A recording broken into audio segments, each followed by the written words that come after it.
Hoje tem um assunto aqui muito sério para tratar com você. Aliás, aqui a gente só trata coisa séria, né? Mas tem um assunto que eu tenho certeza que vai trazer esclarecimento e entendimento para a tua vida. O tema de hoje é profetas, profecias e seus desdobramentos. Uau! Profetas, profecias e seus desdobramentos. Lá em primeiro livro dos Reis, primeiro livro de Reis, capítulo 17, verso 1. Vou ler somente o verso 1, depois eu vou contar uma historinha para você, tá? Uma história que eu acredito que a maioria já conhece muito bem.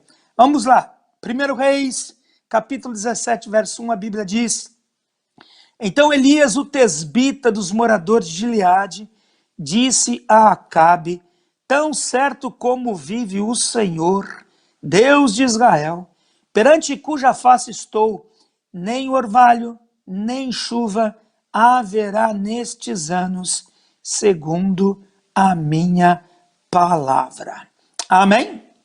Israel vivia num estado pecaminoso, distante de Deus, o povo abandonando os caminhos do Deus vivo, do Todo-Poderoso, do grande Jeová, e enveredando pelo caminho de Baal, através dessa aliança tão infeliz, por intermédio dessa aliança tão infeliz de Acabe com Jezabel, uma feiticeira que trouxe os seus deuses para dentro de Israel, e todo aquele paganismo começou a tomar conta da nação que Deus havia escolhido.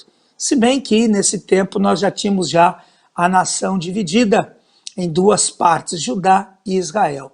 Nós estamos falando de Israel, não estamos falando de Judá. Estamos falando de Acabe, um Deus fraco, completamente dominado por uma mulher, por uma feiticeira, que impôs, que trouxe para o seu povo, o povo de Israel, para o povo de Acabe, trouxe esse demônio para governar a nação chamado Baal.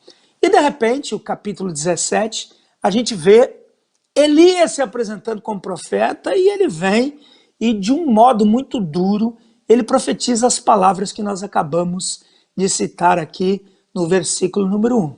Assim, tão certo como vive o Senhor, o meu Deus, o Deus de Israel, o Deus cujo diante dele estou, diante da sua face estou, não vai chover, segundo a palavra que eu estou liberando. Logo após essa palavra, o que acontece? Logo após essa palavra, Deus vem falar com ele: olha, você profetizou? Bom, vamos lá. Então, Elias, é o seguinte, você vai se esconder, tá? Junto à corrente do Querite, um riacho, um arroio que desaguava no rio Jordão. E Elias faz uma viagem de aproximadamente 200 quilômetros. Você sabe o que é isso? 200 quilômetros. Ele vai se esconder. O versículo número 13 diz assim: retira-te daqui, vai para a banda do Oriente, ou seja, vai para o leste, e esconde-te junto à torrente de Querite, fronteira ao Jordão. Isso é uma palavra de Deus para o profeta, tá? Às vezes a gente fala assim: não, eu não tenho medo de nada, eu estou aí para enfrentar o que der, o que vier.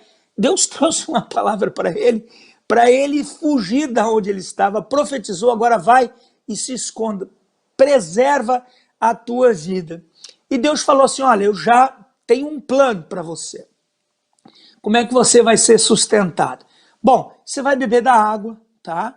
A água que corre pelo Querite, e eu vou mandar 2 vezes ao dia, eu vou mandar corvos, eu já ordenei aos corvos que levem para você pão e carne. Então você vai comer 2 vezes ao dia, e conforme a sede que você tiver, você vai beber da água do Querite. E ele fica ali durante um tempo, não muito tempo, mas fica ali durante um tempo. Quando chega o verão, depois que passa tudo aquilo, o que acontece?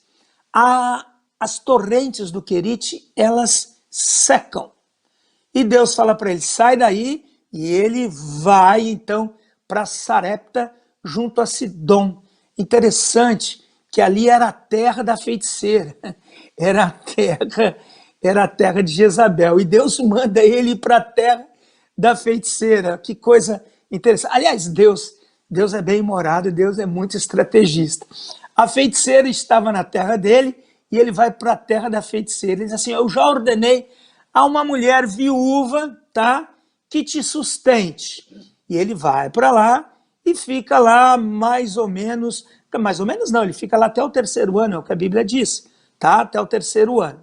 Até que, terminando o tempo dele, o filho dessa viúva morre, ela fica indignada e fala assim, homem, você veio aqui para lançar os meus pecados diante dos meus olhos, diante da minha face, o teu Deus matou meu filho.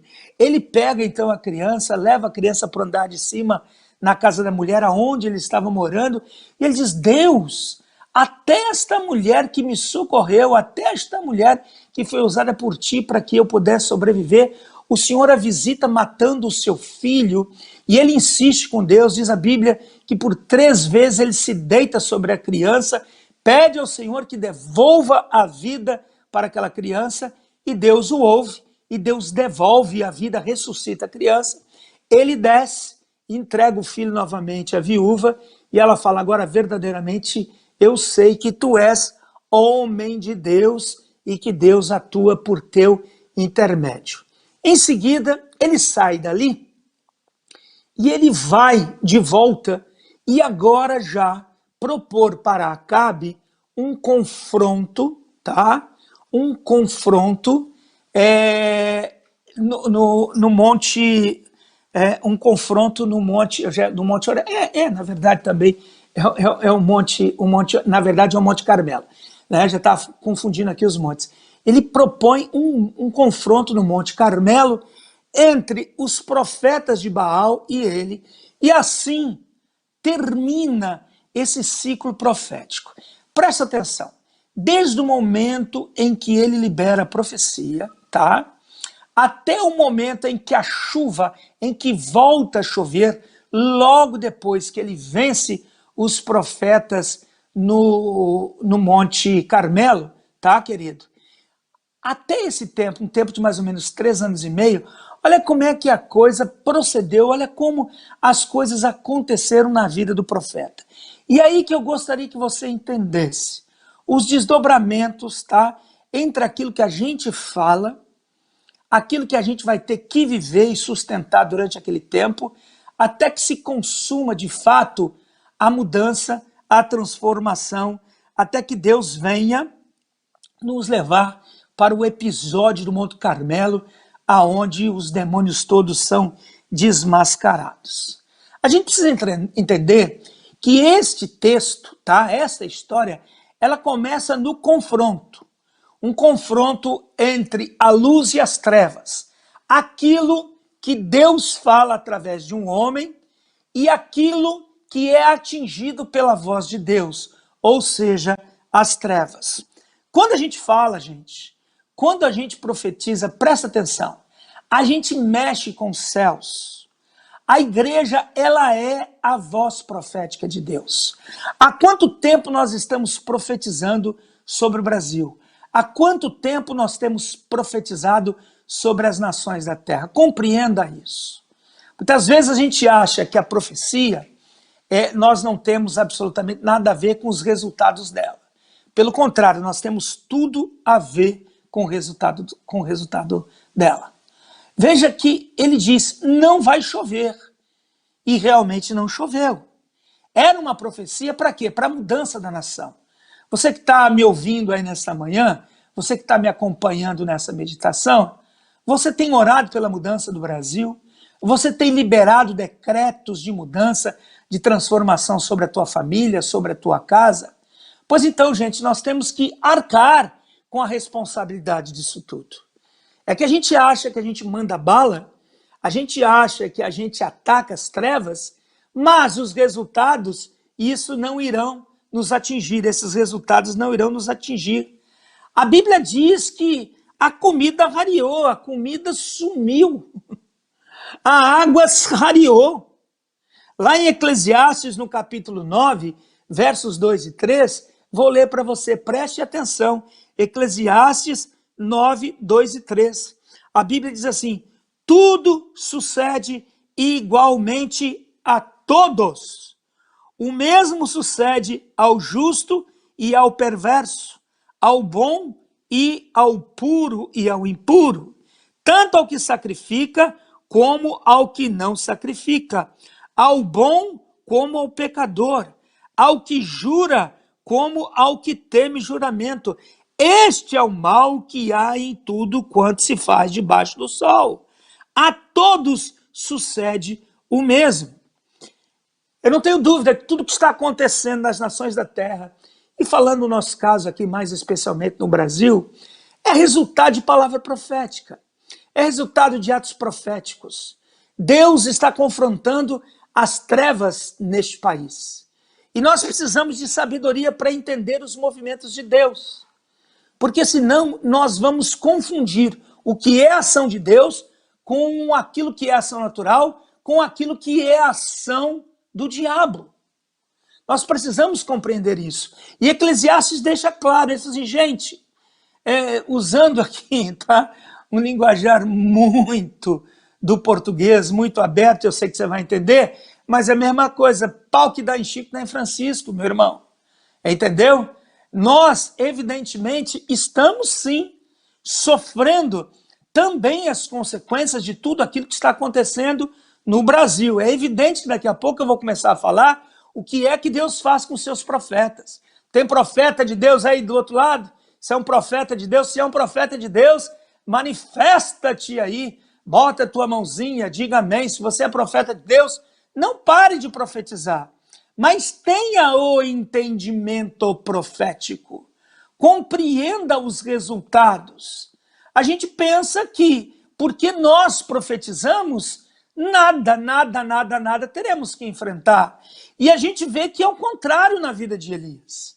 Completamente contrário. Repare que entre a palavra que ele libera até 3 anos e meio depois, quando a chuva vem, quando diz, não vai chover segundo a minha palavra, até o momento em que ele vence os profetas de Baal, né? Quando ele vai para o Carmelo e vence os profetas de Baal, e logo depois de vencer os profetas e matar os profetas, porque assim que Deus responde com fogo o sacrifício, ele incita todo o povo que estava ali a pegar os profetas de Baal e eles os mata à espada, diz a Bíblia.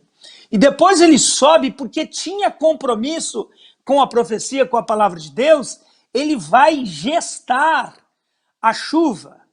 Ele pergunta para o servo dele, está vendo alguma coisa? Não, por enquanto nada. Está vendo? Não, por enquanto está vendo alguma coisa. Olha, eu estou vendo uma nuvem pequena, do tamanho da mão de um homem. Até que o céu se escureça, e ele avisa Acabe, ele diz assim, olha, segue porque vai chover, e por causa da chuva você não vai chegar de novo a Jezreel. Então corre porque vai chover. Até que isso aconteça, ele vai lá e no seu esforço profético, liberando a palavra, porque a palavra dele, preste atenção nisso, a palavra dele cerrou os céus. A palavra de Deus fechou os céus. Mas ele sofreu as consequências, preste atenção nisso, ele sofreu as consequências daquilo que ele falou. E nós muitas vezes falamos e nós não queremos sofrer as consequências daquilo que nós falamos. O que eu estou querendo que você entenda é que palavra profética tem custo para o profeta. O profeta, ele profetiza, mas tem custo. Não há uma palavra sequer que um profeta libere que ele também, entre aspas, não seja vítima. Não vou falar seja vítima, está muito pesado. Mas que ele não tenha que também ter uma postura diante de algo desagradável. Quantas vezes, para conquistar território, segundo aquilo que Deus colocou na minha boca, enfrentei dificuldades. Por quê, gente? Porque os céus são mexidos. As trevas são mexidas. Nós estamos trabalhando para limpar os céus do Brasil. Nós estamos trabalhando por uma conversão como nunca essa nação viu. Nós estamos trabalhando por salvação de famílias e famílias e famílias e famílias. Liberamos, fazemos atos proféticos. Meus discípulos agora, nessa semana, fizeram atos proféticos. debaixo da cobertura do apóstolo René, a partir daquilo que ele falou em Porto Seguro, fizeram atos proféticos aqui também na nossa cidade, pois toda a nossa ação profética, tem custo. E nós não podemos nos esquecer disto. Porque parece que a igreja pensa que a ação profética é de graça e não é de graça. Nós pagamos os custos também daquilo que falamos. E fica muito claro em Eclesiastes 9, 2, 3, ele diz, tudo sucede igualmente a todos, o mesmo sucede ao justo e ao perverso, ao bom, ao puro, ao impuro, tanto que sacrifica como ao que não sacrifica, ao bom como ao pecador, ao que jura como ao que teme o juramento. Este é o mal que há em tudo quanto se faz debaixo do sol. Me diga, você está debaixo do quê? Ainda que hoje a cidade esteja nublada, mas acima das nuvens tem, a cidade está nublada, mas acima das nuvens tem um sol. Nós estamos debaixo do sol, ele diz, este é o mal que há em tudo quanto se faz debaixo do sol. A todos sucede o mesmo. A todos sucede o mesmo. E eu gostaria que você entendesse isso. Porque tem muitas pessoas que não têm o entendimento da guerra e romantizam a guerra. Tem muitas pessoas que querem um final de Hollywood. Meu irmão, não é isso não, querido. Nós estamos em guerra. Então tenha uma postura de guerreiro. Tenha uma postura de soldado. Porque afinal de contas, tudo que está acontecendo, ainda que seja desagradável para todos, é resultado de uma igreja que clama e pede por mudança, pede por transformação. Pois Elias é levantado exatamente para isso, para confrontar o mal na sua nação, para confrontar o rei, para confrontar a rainha, para confrontar a feitiçaria. E evidentemente isso trouxe consequências, e não consequências pequenas, mas consequências grandes. Mexeu com a sua vida, fez com que ele tivesse que sair da onde ele estava e 200 quilômetros adiante. Depois ele fica um tempo ali, aquilo já não resolve mais. Deus manda ele ir para Sarepta, vai lá para a terra da feiticeira, vai lá para Sidom, é lá que você vai ser cuidado por uma viúva. Ou seja, Deus vai mexendo na vida da gente. Deus vai mexendo na vida da gente. E tem muitos irmãos que não gostam que Deus mexa na vida delas. E Deus está mexendo na tua vida. Mas por que está mexendo na minha vida? Exatamente por causa da ação profética da igreja. Muitas coisas que nós gostamos e que a gente não quer. Ai, não mexe no meu cantinho, não mexe nas minhas coisas, não mexe no meu emprego, não mexe no meu dinheiro, não mexe no meu salário, não mexe na minha família. Acontece que tempos proféticos, meu irmão, eles alteram tudo. Tempos proféticos alteram tudo. Por quê? Porque a mudança está chegando. Então se alegre. Se você não tem motivos para se alegrar, se alegre com essa boa notícia que eu estou dando a você. Escreve aleluia. A mudança está chegando. Mas nós temos que nos manter firmes e não cairmos aí no nhen. Ai, meu Deus do céu, que coisa. Meu irmão, o que está acontecendo, na verdade, é resultado de uma reação à ação da igreja. A igreja agiu e tem agido durante muito tempo. E esse embate entre luz e trevas, querido, sempre irão provocar esses vendavais, esses furacões, esses terremotos. Então os resultados do confronto, eles também vão nos afetar. Mas presta atenção. Lá em 1 Reis, no capítulo 17, eu vou ter que ler esse longo texto para você. Gostaria que você me acompanhasse com muito carinho. Lá em 1 Reis 17, é no capítulo 17 que a gente está estudando. A Bíblia diz assim, veio-lhe a palavra do Senhor, verso 2, dizendo, retira-te daqui, vai para o lado oriental e esconde-te junto à torrente de Querite, fronteira ao Jordão. Beberás da torrente, e ordenei aos corvos que ali mesmo te sustentem.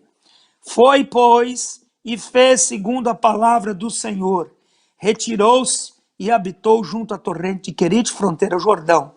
Os corvos lhe traziam pela manhã pão e carne, como também pão e carne ao anoitecer e bebia da torrente. Meu irmão, preste atenção. Eu gostaria que você se preparasse para dar um glória a Deus, um amém, um aleluia aí. Tanto dando esse brado dentro da tua casa, como também escrevendo no chat. Eu gostaria que você se preparasse. Preste atenção. A luta vem, a guerra vem, o desconforto vem. Deus mexe com a vida da gente, mas Deus continua tendo compromisso com o profeta. Ele diz, você profetizou, você vai também arcar com as consequências daquilo que você falou, mas eu tenho um compromisso com você, Elias. Vai lá para junto das torrentes do Querite, porque você vai beber água e eu, de um modo sobrenatural, vou sustentar você. Vou enviar corvos 2 vezes ao dia para levar pão e carne. Você, Elias, não vai morrer de sede. Elias, você não vai morrer de fome. Entenda, profeta, tem profeta aí do outro lado. Se tem profeta do outro lado, Deus está falando com você. Eu não vou te desamparar. Eu tenho a água para você, eu tenho a carne para você, eu tenho o pão para você. Vai chegar nas tuas mãos de um modo sobrenatural. Não sei qual é o nome do corvo que Deus está usando ou que vai usar, mas Deus vai aparecer depósitos na tua conta que você não sabe de onde que veio. Em nome de Jesus. Gente vai levar comida na tua casa, gente que você jamais imaginou, vai chegar lá.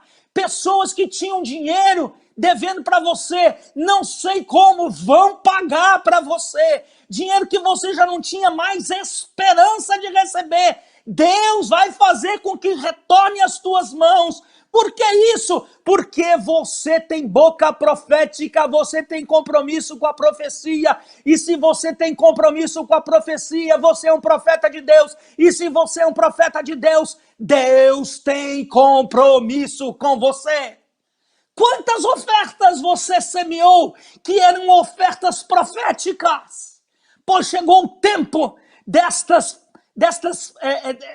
ofertas proféticas que você fez de enxergar a colheita da tua vida. Você vai pegar e falar assim, Jesus veio em boa hora.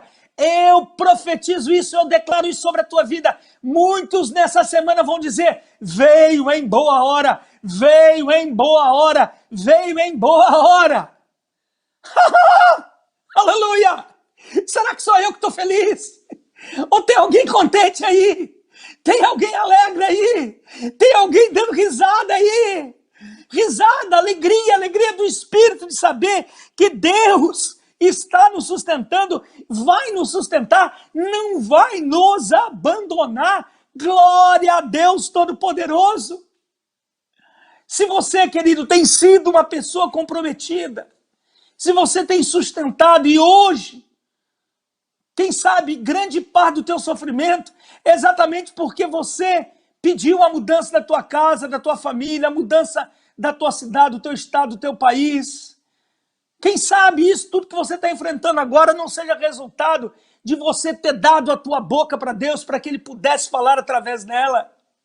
Mas se isso aconteceu, e se você hoje está enfrentando essas dificuldades, esteja certo, Deus tem compromisso com o profeta. E de um modo ou de outro, Deus vai agir na tua vida. Se tem água correndo, bebe da água, querido. Mas se não tem o que comer, Deus vai mandar os pássaros. Você vai ouvir a voz dos pássaros. E deve ser uma delícia, né, querido? Deixa eu me secar aqui. Olha, sobre o patrocínio é da minha esposa, não é do Wilson da Sigley, não. Ui, Jesus, eu estou me agitando todo. Eu gosto. Aliás, essa palavra falou comigo a semana inteira. Essa palavra falou comigo a semana inteira. Deus falando comigo, filho, profeta e profecia tem desdobramento. A gente pode não gostar muito dos desdobramentos, mas tem desdobramentos. Então sustenta a palavra profética independentemente do teu sofrimento. Aleluia, e a gente sustenta. E eu estou feliz com tudo isso que Deus está falando, com tudo isso que Deus está trazendo ao nosso coração, que eu estou compartilhando com você nesse dia. Deus tem umas formas, tem uns métodos estranhos, né? Pois Deus vai usar métodos estranhos. Olha assim, ó, não tente, tá? Não tente saber, se antecipar. Como é que Deus vai me socorrer? Para mim não me interessa como Deus vai me socorrer. Te interessa? Para mim não me interessa. O que me interessa é que Ele vai me socorrer. Deixa para Ele fazer do jeito que Ele quiser, querido. Deixa para Ele fazer do jeito que Ele quiser. Tá? Eu não sei. Tá? Historicamente, nem vou entrar nesse mérito aí. Eu não sei se isso era comum em Israel. Corvos serem usados como garçons levando comida para o profeta. Não sei, de repente até era comum. Não sei. Posso estar falando uma grande bobagem aqui. Mas eu sei que é o seguinte, é estranho e bota estranho nisso. Não é? Bota que coisa estranha. Pois Deus vai... Eu acho que até certo ponto, tá? Até certo ponto meio que nojento, né? Você já pensou daqui a pouco baixa um urubu aí na tua casa? Mas o que é isso? Não é o urubu que veio trazer um cheque para você, uma oferta para você. É evidente que eu estou brincando, tá, querido? Mas eu estou falando que é estranho. Os métodos de Deus, eles são estranhos. Em seguida, querido, no verso 7, a Bíblia diz assim, mas, veja só, mas, passados dias, a torrente secou. Por quê? Porque não chovia sobre a terra. Olha que coisa interessante. A torrente secou. Mas por que secou? Porque não chovia. E quem é que disse que não ia chover? Quem é que disse? Foi o diabo? Foi o diabo que disse que não ia chover? Não. Foi Deus por intermédio de Elias. Ou seja, aquilo que Deus estava usando para que ele não morresse de sede, acabou. Secou. Secou como resultado do quê? Da profecia. Tem muita coisa na vida da gente que acaba como resultado daquilo que a gente mesmo falou. Compreenda isso. A gente profetiza, a gente diz, a gente libera, mas muitas vezes a gente não tem consciência de que nós já estamos determinando o fim de algo que durante um tempo será usado para nos sustentar. Será que Deus fala assim, olha, Elias, é o seguinte, a torrente secou, né? Secou, Senhor, e agora? Eu vou fazer o seguinte, vamos ampliar aqui. De manhã eu vou mandar corvos levando pão e carne, mas eu vou mandar um corvo sobressalente, vou aumentar minha equipe de corvos, e um vai levar um balde d'água para ti, tá bom? Leva um balde d'água para ti de manhã, e depois, ao anoitecer, ali, de tardinha ele leva também mais um balde d'água. Deus podia fazer isso? O que Deus não pode fazer, querido? Mas não fez. Mas não fez. O que eu quero dizer com isso? Que os métodos de Deus, nós jamais podemos nos apegar a eles. E tem gente que acha que se apegou a Deus, mas não se apegou a Deus. Tem gente que se apegou aos métodos de Deus. Tem gente que está apegada ao querite. Pegou o método e amou mais o método do que o próprio Deus. Ai, mas esse é o meu querite de estimação. Ai, durante esses meses todos foi dele que eu bebi. Sim, querido, mas secou. Tem gente, presta atenção. Espero que eu não esteja falando para ninguém dessa categoria. Mas se estiver, por favor, preste atenção. Tem gente que está abraçado a leito seco. Tem gente que se abraçou a leito seco. Por quê? Porque identificou o método, mas não consegue ter um relacionamento com o Deus que usou o método.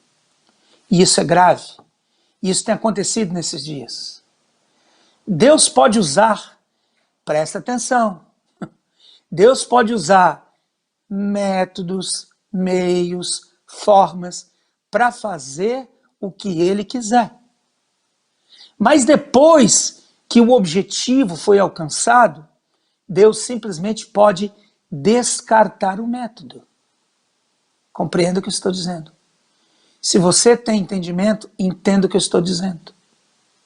Deus pode usar, sim, estruturas, pode usar pessoas, pode usar métodos, pode usar uma série de coisas para que as coisas mudem. Mas depois que as coisas estão mudadas, ele pode simplesmente descartar. O problema é quando a gente passa a amar mais os métodos de Deus do que o próprio Deus. Deus está falando com você aí? Alguém poderia escrever pelo menos, ai, ai, ai, ai, ai, Senhor. Escreve aí, Deus não me deixa no engano. Não me deixa no engano. Querido, nós temos que estar apegados ao Deus vivo. Nós temos que estar apegados ao nosso Pai Celestial. Porque a forma como Ele vai fazer, isso cabe exclusivamente a Ele. Meu irmão, não fica apaixonado por querite não, viu? Porque querite seca, viu? Não se apaixona por... E tá cheio de querite por aí, tá? Tá cheio de querite por aí. Querite seca. E Deus tem outros modos e outras formas de seguir o caminho dele. Deus tem outros meios.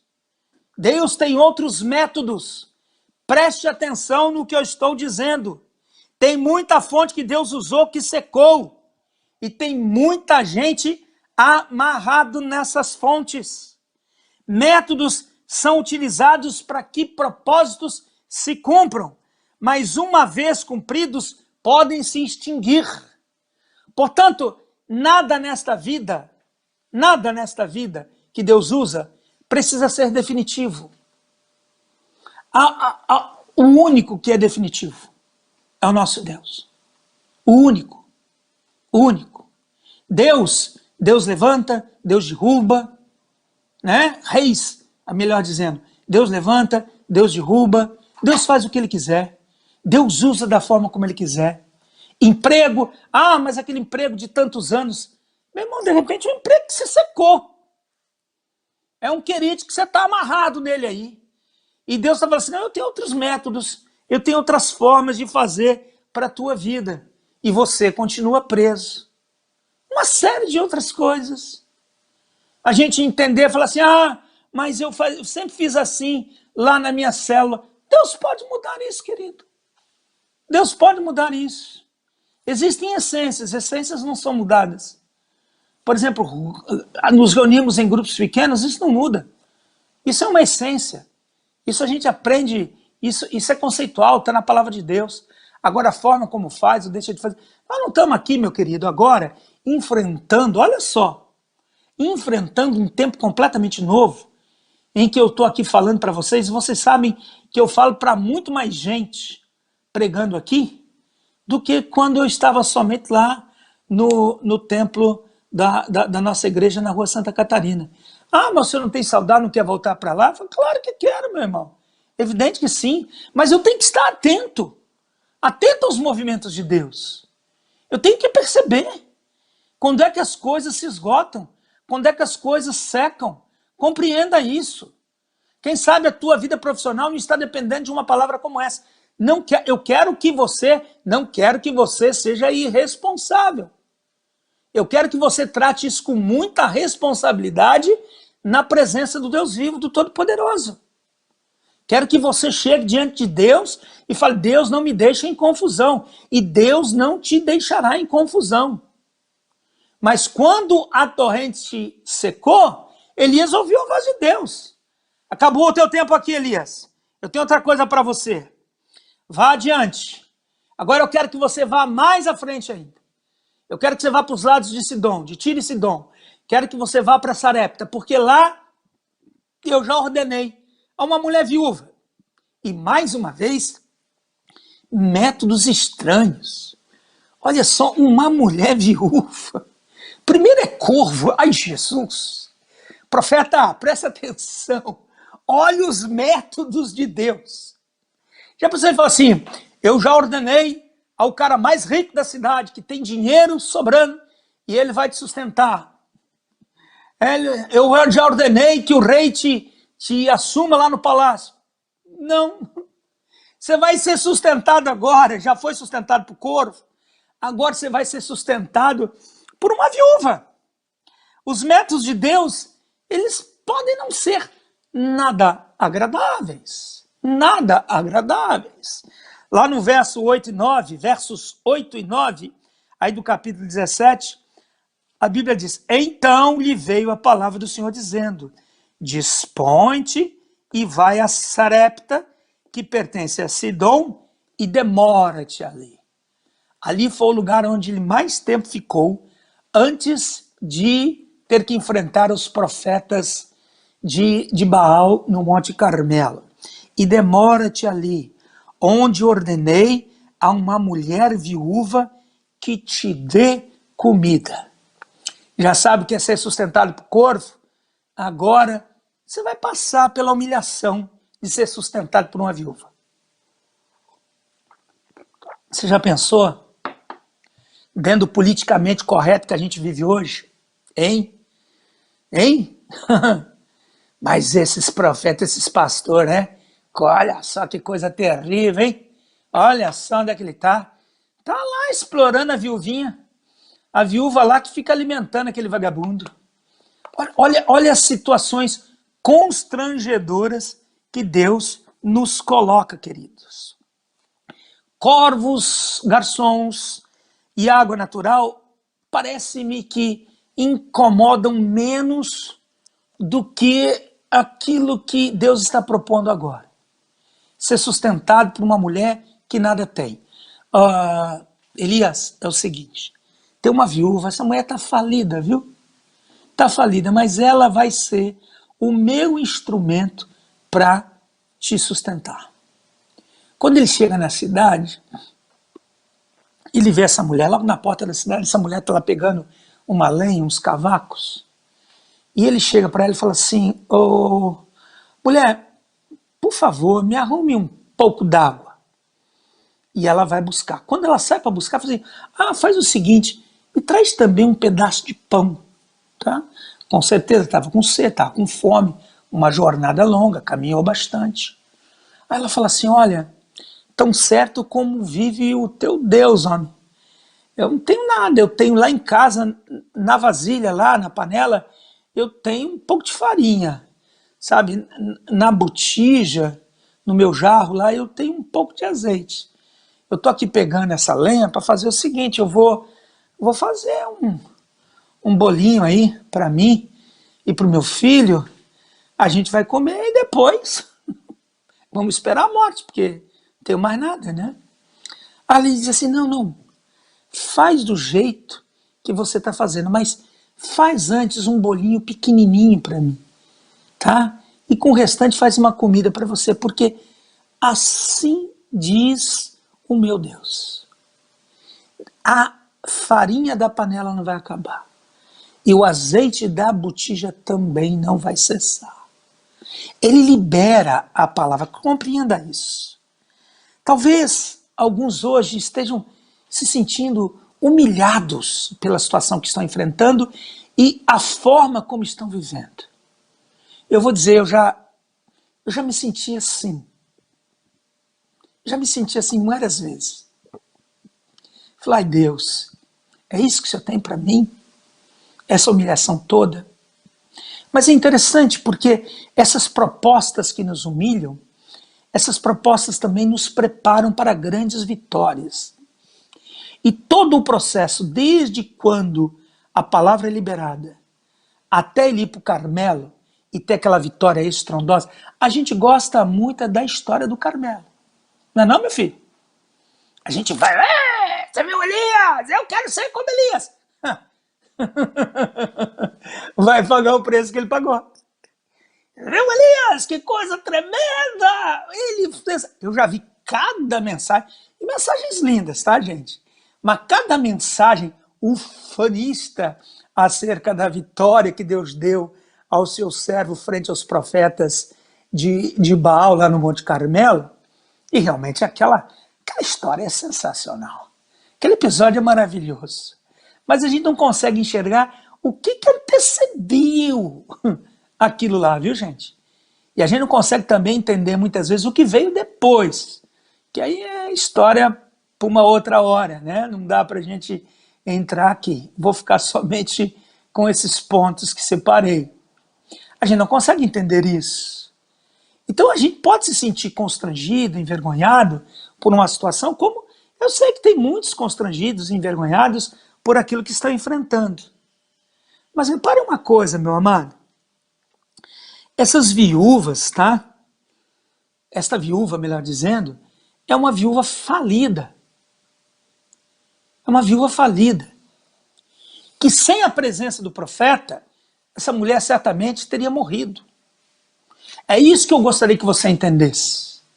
Você vai para lá, mas você, você é o meio. Você é a boca. Você é um instrumento para que a viúva não morra nem o seu filho. Porque Deus vai te usar para que a viúva não morra. A gente até pensa, estou sendo sustentado por uma viúva. Não, querido, a viúva é simplesmente um método. Você está sendo sustentado por Deus. Dá um glória a Deus aí, dá um aleluia. Se o método te constrange, aí é outra coisa. Mas o que nós temos que entender é que Deus está usando esse instrumento. E está usando esse instrumento por quê? Porque você está ali. Então, somente por isso. Você que fez diferença. Você que fez diferença. Quantas vezes eu e minha esposa recebemos ofertas, e nesses dias, meu irmão, recebendo ofertas de pessoas que eu vou dizer, pessoas com dificuldades econômicas. Outro dia alguém foi lá e falou com o Ricardo, olha, aqui está meu dízimo, aqui está minha oferta, minha primícia, e manda isso aqui para o pastor. Aí o Ricardo pegou, era um dinheiro, falou assim, não, mas o que é isso? É dízimo, oferta? Não. Eu quero que você entregue isso na mão do apóstolo. Isso é para ele. E era um dinheiro. Quando o Ricardo falou isso para mim, meu irmão, meu Deus, eu vim compartilhar com a minha esposa e comecei a chorar. A chorar. Eu aprendi há muito tempo que igreja nunca foi mantida por rico, tá? Aliás, rico gosta de esnobar a igreja. Rico gosta de mostrar que ele é o rico, que ele que sustenta, tá? Rico dá daquilo que não faz falta. Rico dá daquilo que não faz falta. Igreja sempre foi sustentada por gente fiel. Tá? Quem é fiel, certamente será um instrumento para sustentar a obra de Deus. Quem é fiel? E eu fiquei chocado com aquilo, mas ao mesmo tempo, eu pensei comigo, Jesus, mas esse dinheiro só foi na mão dele, porque ele está caminhando comigo. Deus só colocou isso na mão dele, ainda que isso possa ser, dentro de uma certa medida, uma humilhação para mim, ainda que possa ser uma humilhação para mim, eu sei que só está acontecendo com ele, só sei que tem farinha lá na panela dele, e que tem azeite na botija dele, porque essa pessoa tem caminhado comigo. Compreenda isso, meu amado. Entenda isso. Repare que Deus pega instrumentos insuficientes, sabe para quê? Para que a glória dele se manifeste. Deus gosta dessas situações, porque essas situações não deixam dúvida de que realmente é ele que está fazendo. Será que tem alguém entendendo o que eu estou dizendo? Será que tem alguém aí compreendendo o que eu estou falando? Deus está falando com você nesta manhã, nesse dia, assim como está falando comigo, meu querido. Entenda, compreenda isso. E já me encaminhando aí para o final da nossa meditação, lá em 1 Reis 17:14, a Bíblia diz, porque assim diz o Senhor Deus de Israel, a farinha da tua panela não se acabará e o azeite da tua botija não faltará até o dia em que o Senhor fizer chover sobre a terra. E nos versos 22, 23, 24, a Bíblia diz, o Senhor atendeu a voz de Elias e a alma do menino tornou a entrar nele e reviveu. Elias tomou o menino e o trouxe do quarto à casa e o deu à sua mãe e lhe disse, vê, teu filho vive. Então a mulher disse a Elias, nisto conheço agora que tu és homem de Deus e que a palavra do Senhor na tua boca é verdade. Compreenda isso, meu amado irmão. Parece que nós estamos sendo socorridos por viúvas, mas na verdade, querido, Nós somos o socorro de Deus para estas viúvas. Repare que Deus transforma isso na cabeça da mulher. Durante um tempo ela poderia até pensar, pois é, esse homem tem comido, esse homem tem bebido, porque está aqui em casa. Mas depois ela entende, na verdade, tu és homem de Deus. Tu és homem de Deus. E a palavra que está na tua boca é palavra de Deus. Porque, na verdade, querido, nós é que somos o socorro. Então você que está aí sofrendo, padecendo, Deus te levantou neste tempo para socorrer, ainda que muitas vezes você parece ser o que está sendo socorrido. Claro que você está sendo socorrido, claro que Deus usou a mulher, claro que Deus usou a viúva, claro que Deus usou a torrente do Querite, claro que Deus usou os corvos, Deus usou, mas usou por causa do profeta, meu irmão. Está usando por causa de você. Na verdade, você que está legitimando tudo isso. Assim como você tem legitimado a guerra no sentido de profetizar para a mudança do país, você também legitima tanto o teu socorro como Deus te transformar em socorro. Você é um socorro de Deus para o Brasil. Se você se alegra com isso, dá um glória a Deus, escreve glória a Deus, escreve amém. Você é socorro de Deus, socorro de Deus. Deus é socorro bem presente no tempo da angústia na nossa vida. E nós estamos aqui para que o Brasil seja socorrido através da Igreja de Jesus. Pessoas que estão pensando em se matar, não vão se matar, porque Deus vai usar você para salvar essas pessoas. Pessoas que estão querendo desistir dentro da igreja, não vão desistir, porque Deus te levanta para também levantar estas pessoas, querido. Nós somos o socorro de Deus, porque Deus permanece comprometido com o profeta. Deus permanece comprometido contigo.